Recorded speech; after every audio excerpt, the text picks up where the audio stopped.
유대교 입장에서는 우린 다시 한번 솔로몬의 성전을 거기에다가 건설해야 되는데 뭐야 거기에 무슬림들의 사원이 있고 그 이스라엘 팔레스타인 문제에 최종적인 결과가 안 나오면 어마어마한 분쟁이 일어날 거. 애들아 지켜봐 정신 차려라고. 안녕하세요, 박종훈의 경제한방입니다. 지구촌의 전통적인 화약고를 꼽으려 그러면 중동이라고 할 수 있는데 여기가 올해도 심상치 않습니다. 연초부터 긴장감을 주는 이스라엘의 모습 앞으로 어떻게 바뀌어 나갈지 최근에 중동 이야기로는 알파고 신하 씨로 통하는 것 같습니다. 네, 정말 흥미롭게 얘기를 해주시는데 알파고 기자님 모셨습니다. 굉장히 궁금한 것들이 많아요. 그래서 이 팔레스타인하고 이스라엘 간의 충돌 양상 이게 어쨌든 우리가 중동에 신경 안 쓸 수가 없는 게 워낙 여기에 에너지를 의존하고 있으니 또 이게 어떻게 되는 건가 진짜 궁금함이 정말 많거든요. 자, 이제 이스라엘 공습에서 사상자도 많았고 교전도 이어지고 이게 지금 심상치 않은 것 같은데 일단 원인부터 한번 살펴보죠. 왜 이렇게 싸우는 거예요? 일단 우리는 그 자꾸 언급되는 성전산이라는 데가 있는데 이제 홀리 템플, 홀리 마운틴이라고 하기도 하고 홀리 락 마운틴이라고 하기도 하는데 여기에 역사를 어느 정도 알아야지 오늘날이 이해가 되거든요. 아시다시피 유대인들이 이집트에서 탈출해가지고 예루살렘에 도착을 했는데 거기서 이제 솔로몬의 템플, 솔로몬의 성전을 만들어요. 근데 이 솔로몬의 성전이 아시다시피 바벨론 사람들한테 이제 무너지고 다음에 이분들이 이제 난민으로 끌려가고 그러다가 이제 이란에서 키로스이라는 그 황제가 다시 한번 이 예루살렘에다가 우리 유대인들이 갈 수 있게끔 마련해줘요. 그러다가 또 이제 우리 유대인들이 와서 제2의 솔로몬 성전을 똑같은 자리에다가 만들었는데 이번에 이 솔로몬의 성전이 누구한테 파괴됐냐? 바로 로마 제국한테 파괴됩니다. 거기를 파괴시킨 장군이 다음에 로마 제국의 황제가 됐는데 티투스라는 장관이었는데 그 벽 하나를 남겨둬요. 오, 벽. 왜 벽을 남겨놨어요? 애들아 지켜봐. 정신 차려라고. 자신의 그 권력이 얼마나 강한지는 앞으로 다들 정신 차렸으면 좋겠다는 생각을 그렇게 했고 다음에 유대인들을 완전히 예루살렘으로부터 이제 다른 지역으로 보냈고 그리고 도시 이름까지 바꿔버렸어요. 저 얼마 전에 다 갔다 왔거든요.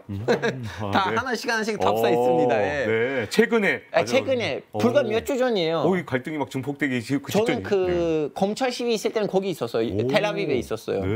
여튼 그러다가 이 예루살렘이라는 지역이 140년 쯤에는 아랍 사람들한테 넘어가요. 그리고 그 무너지는 솔로몬의 성전 있잖아요. 거기 이제 아무것도 없잖아요. 벽만 하나 남았잖아요. 바로 그 솔로몬의 성전이라는 그 지역에는 이슬람식 교리로 따질 때는 모함메드 사도가 이제 사도가 되고 난 다음에 이제 자기 신자들 좀 생겼는데 신이 하나님이 너 좀 약간 교육 받아야 된다. 그래서 하늘로 너 위로 올라와. 그래서 한 층 한 층 올라가면서 모든 사도들이랑 만났대요. 예수님이랑 다 만났고 모세랑 다 만났고 다윗이랑 만나는데 그 하늘로 올라가기 전에 그 교리로 사는 거예요. 그 벽, 그 돌 자체가 오늘날에 그 굽베트 사하라이라는 사원 안에 있는 돌이에요. 근데 그 굽베트 사하라이라는 그 사원, 즉슨 그 사원 안에 있는 그 돌이 유대인들 입장에서는 한때 솔로몬 성전이 있었던 데예요. 그래서 그 우파 유대인들 입장에서는 알락사 사원이라는 그 지역에 있는 이슬람 사원을 다 없애버리고 거기에다가 솔로몬의 성전을 다시 건설해야 돼요. 와, 이거 뭐 갈등의 씨앗이 그냥 엄청난 거군요. 이건 지금. 그렇죠. 왜냐하면 유대교 입장에서는 우린 다시 한번 솔로몬의 성전을 거기에다가 건설해야 되는데 뭐야 거기에 무슬림들의 사원이 있고 그리고 무슬림들 입장에서는 잠깐만 여기는 메카 다음에 성지예요. 메디나는 모함메드 사도가 기도에 대해서 성지된 곳이지 신으로부터 성지 아니에요. 메디나는. 그럼 두 번째군요. 저희가 3대 성지 이렇게만 생각했었는데 이 안에도 순위가 있군요. 정확하게. 순위는 1위 메카, 2위는 예루살렘이에요. 메디나는 모함메드 사도 덕분에 그 리스트에 들어간 거. 야, 이게 정말 엄청나게 양쪽이 정말 싸울 수밖에 없는 역사적 구조가 있는 거군요. 야, 근데 이런 상황에서 지금 이스라엘 새 정부가 출범하고 일주일이 안 된 상태에서 국가안보부 장관이 성전산을 25분간 전격 방문한 거 이거 갖고도 막 난리가 났더라고요. 왜냐하면 이제 이슬람계에서는 두 개의 장소는 하람 셰리프라고 해요. 하람 셰리프 무슨 말이냐면 굳이 한글로 풀어주자면 자금성. 자금성. 그러니까 이제 Forbidden City. Forbidden City. 그러니까 하렘이라는 거는 하면 안 되는 것. 하렘이 셰리프 너무나 좀 약간 최고의 가면 안 되는 곳, 무슬림들만 갈 수 있는 곳. 하렘이 셰리프라고 하면 두 가지예요. 하나는 메카 카바 신전 그리고 이제 알락사 그 지역인데 물론 또 거기에다가 메디나가 추가됐어요. 여튼 그래서 하람의 셰리프에 피무슬림들이 들어가면 안 돼요. 저도 이제 얼마 전에 갔잖아요. 입구에는 이스라엘 군인들이 있어요. 저도 이제 가서 제 유튜브에다가 영상을 찍으려고 했기 때문에 유튜브 이제 고프로로 들고 자 여러분 저 지금 예루살렘에 들어가요. 여기 이제 알락사 사원이야 하니까 이제 한국말을 쓰잖아요.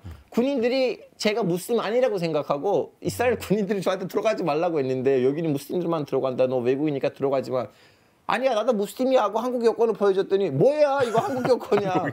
아 나 무슬림이야. 이름도 보니까 알파고 시나시 전혀 이슬람 이름 같지도 않는데 한글로 써있고 막 그런 거 네. 알파고. 그리고 이름이 알파고 시나시니까 이슬람 이름 영어로 되는 것도 영어로 되는 것도 유수프, 그러네. 아흐메드, 네. 모함메드, 알리, 하산 아니잖아요. 그러네요. 그것도 문제네. 뻥치지 말라고. 나 진짜 무슬림이야 하고 이제 설득하고 들어갔어요. 힘들었겠습니다. 네. 무슬림을 증명하는 게. 네, 네. 결론이 뭐냐? 거기서 이제 이스라엘 군인이 외국인들 아니면 피무슬림인들을 그 안에 안 들어가게끔 해요. 오직 무슬림들만 들어갈 수 있게끔 하는데 이스라엘 군인들도 그렇게 지키는 장소인데도 이 장관이 제대로 된 합의를 보지 않고서 들어왔어요. 오, 네. 어느 정도 보안을 철저히 했냐면 엄청나게 경찰들이 붙었고 또 위에는 무인기가 지켜줬어요.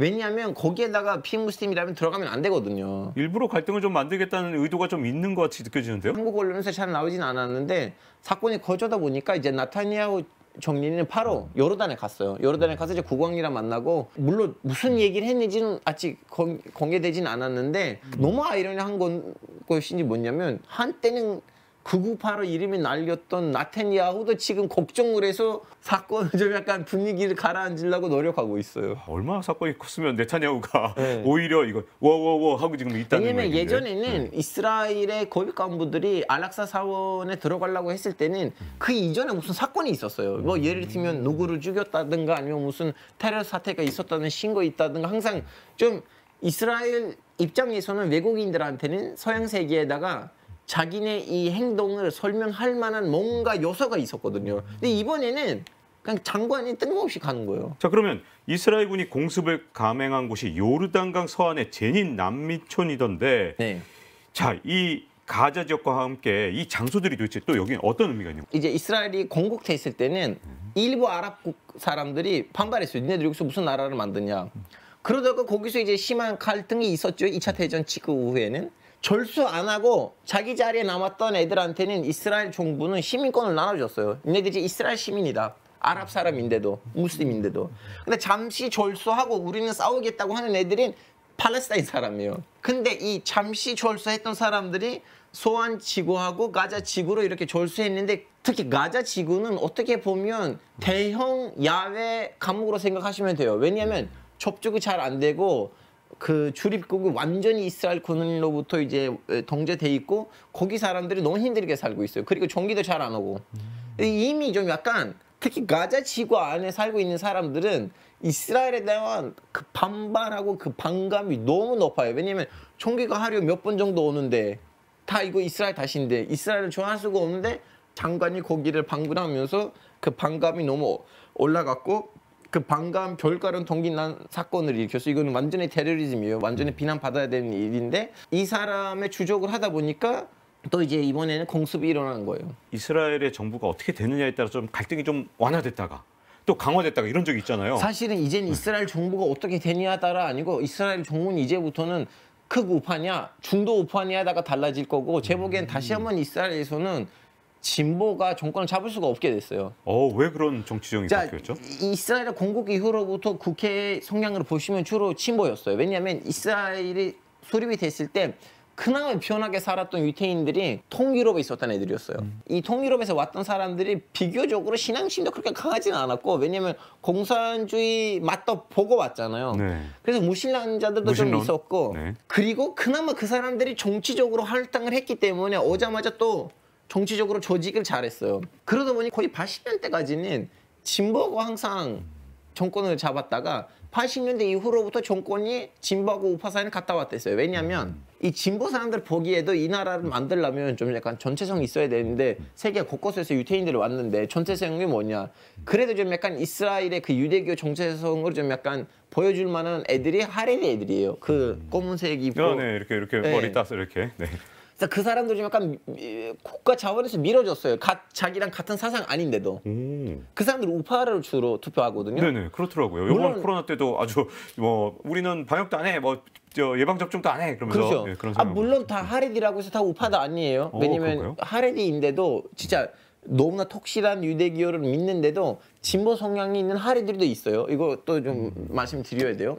일반화시키면 안 되는데 여튼 근데 이제 문제가 뭐냐면 진보 유태인들은 아기를 잘 안 만들어요. 아, 애를 잘 안 낳으니까. 왜냐면 네. 애기 한 명이 있고 제대로 좀 키우자 이런 성향이고 뭐 결혼을 하기도 하고 안 하기도 하고 또 현실이에요. 그 텔아비브 가보시면 눈에 이렇게 너무 잘 보이는 건데 지금 전 세계적으로 LGBT 웰컴 시티로서 텔아비브이 탑3, 탑5에 들어가요. 오, 그래요? 굉장히 네. 뭔가 이스라엘 텔아비브 그러면 약간 뭔가 보수적일 것 같은 그런 아니요. 느낌이 드는데 LGBT에 대해서 저는 예루살렘에서 1시간짜리 버스 타고 텔아비브 갔는데 뭐야 중동에서 유럽 오는 느낌이었어요. 같은 이스라엘 도시를 안 보여요. 텔아비브하고 예루살렘. 네. 여튼 이제 그러다 보니까 진보의 수가 비율이 인구적 비율이 시간 흘러가면서 줄였어요. 왜냐면 아이를 안 낳으니까. 네. 우파들이 기본적으로 8명, 7명 아기를 만들어요. 그렇더라고요. 진짜 깜짝 놀랐어요. 뭐 네. 그 영상 나온 거 옛날 코로나 때 그쪽 지역 영상이 많이 나오는데 애기들이 쫙 있더라고요. 네, 많이 만들어요. 그러다 보니까 너무나 자연스럽게 정권이 우파한테 넘어간 거고 이제부터는 이스라엘 정권이 극우 우파냐 아니면 중도 우파냐로 봐야 돼요. 아니 그러면 이제 앞으로 충돌 강도나 이런 것들이 더 세지면서 뭔가 중동 지역에서 긴장 같은 게 더 늘어날까요? 극으로 가면? 그렇지. 지금 제가 그걸 이제 느꼈어요. 이제 이 10년 안에는 이스라엘 팔레스타인 문제 최종적인 결과가 안 나오면 어마어마한 분쟁이 일어날 거 뭐냐면 자 이스라엘 인구가 지금 거의 한 900만 명 좀 넘거든요. 1000만 명 안 되고 거기에 700만 명이 유대교예요. 근데 200만 명이 이슬람교예요. 아랍 사람이에요. 그때 신고 나눠줬던 아랍 애들이에요. 와 그렇게 많았군요. 네. 200만 명? 근데 문제가 뭐냐면 이스라엘이라는 나라는 900만 명이고 안에는 700만 명이 이제 유대교인데 또 이스라엘 코앞에 있는 팔레스타인 있잖아요. 팔레스타인은 가자 지구는 200만 명, 소안 지구는 300만 명이에요. 그러면 이스라엘하고 팔레스타인 합치면 인구 비율은 5대5가 돼버린 거예요. 그리고 아랍 사람들도 아기를 제법 많이 만들고 그렇죠. 특히 가자 지구하고 소안 지구에 있는 아랍 애들을 더 많이 만들고 그 사람들도 더 이스라엘에 대한 반감이 많은데 그래서 양쪽에서도 서로의 반감하는 인구수가 증가하고 있어요. 중도적이고 좀 이렇게 좀 화합하자 이런 사람들의 인구도 확 줄고 있고 그렇죠, 양쪽 극단에 있는 사람들은 아이를 정말 많이 낳아서 네. 인구가 늘고 있고 네. 이거 갈등이 점점 세질 수밖에 없군요. 더 심각해질 수밖에 없어요. 이 문제가 조만간 풀리지 않으면. 이제 이 요르단 얘기도 나왔습니다만 궁금한 건 이 팔레스타인 문제만 지금 커지는 게 아니라 혹시라도 이스라엘이 극우화되면 아무래도 좀 더 강경하게 나올 거고 네. 그 과정에서 다른 중동 국가들하고도 갈등이 더 격화될까요? 어떻게 될까요? 그러면? 지금 이스라엘의 1인당 GDP가 거의 5만 불로 달려가고 있어요. 이스라엘 진짜 좀 물가가 너무 비쌌어요. 제가 4개국 팔레스타인까지 추가하면 5개국을 제가 돌아다녔는데 제일 비쌌던 데는 이스라엘이었는데 그 이유가 뭐예요? 이스라엘 진짜 말 그대로 IT 대강국 된 상황이에요. 거기서 나왔던 이제 그 소프트웨어들, 거기 있는 이제 기계들 다 좀 전 세계적으로 쓰이고 있거든요. 근데 이스라엘의 물건들하고 이 소프트웨어들을 좀 무슬림 국가들한테다 팔아야 되잖아요. 결론적으로 하나의 시장인데. 요즘 돈 제일 많은 데 중에 하나니까 그렇죠. 팔아야겠죠. 네. 그러면 여기서 이제 이스라엘의 제일 큰 동방자가 어디예요? 이스라엘의 동반자? 미국? 아랍에미레이트예요. 이 중동 국가 중에서? 네. 네, 아랍에미리트. 아랍에미레이트의 경제하고 이스라엘 경제는 너무 많이 섞였거든요. 그래서 어떤 분쟁이 크게 터졌을 때 이스라엘 경제하고 아랍에미레이트의 경제하고 크게 흔들리고 국민이 정신 차리면 그러면 또 다시 화해의 길로 갈 거고 근데 그 안 그럴 시나리오가 작동되면 크게 이제 분쟁이 터질 거라고 사람들이 예상하고 있죠. 원래 이스라엘이 좀 뭐 중동 국가들하고 잘 지낼 때는 그냥 아랍에미리트뿐만 아니라 야 잘하면 사우디하고도 수교하는 거 아니야? 뭐 이런 얘기도 수교하려고 했어요. 그때 해주셨잖아요. 네. 근데 이제는 그러면 그럴 가능성은 굉장히 낮아진 건지 이것도 좀 궁금해져요. 이 정도로의 강력한 극우 우파 정부는 처음 생긴 거예요. 예전에도 우파 정권들이 있었는데 이 정도로 좀 약간 지금 이스라엘 야당에서 뭐라고 했냐면 중동에서 제일 무책임한 사람이 우리나라 이제 안보 장관이다. 그렇죠. 이거 말씀드리겠습니다. 네. 이스라엘 야권에서도 그 얘기가 나올 정도예요. 신기한 건 뭐냐면 제가 이스라엘 아랍 사람들이랑 만났는데 이 병화 프로세스가 얼마나 좋은 거냐면 이제 그동안 문제가 없었잖아요. 이스라엘 안에 있는 아랍 사람들이 팔레스타인 아랍 사람들에 대한 반감이 생기기 시작한 거예요.